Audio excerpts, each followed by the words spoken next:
Hello guys, আজকে আমার বোনের অ্যানিভার্সারি, তাই আমরা ছোট্ট করে আয়োজন করেছি। এই যে খাসির মাংস মা রান্না করেছে, বাড়বে করে বসে আছে।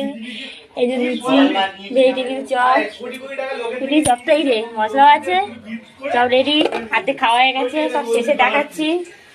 এই যে যার অ্যানিভার্সারি সে এখন লুচি ভাজছে, দেখো লিপস্টিক লাগিয়ে লুচি ভাজছে, চিন্তা নেই। দেখা শানু যে আংটিটা দিয়েছে, আংটি পরিয়ে নি, যা আংটি পরিনি, 12 মা 12 দিতে হবে। খুবই অবস্থা খারাপ রান্না করে, কিছু করার নেই। এই যে আর আমাকে কাজের মেয়ে লাগছে আজকে, কেন কিছু করার নেই। নাইটি চলুন, সবাই শুভকামনা করুন যাতে ওরা ভালো থাকে আর সুস্থ জীবন যেন ভালোভাবে সবাই মানে আনন্দ থাকে।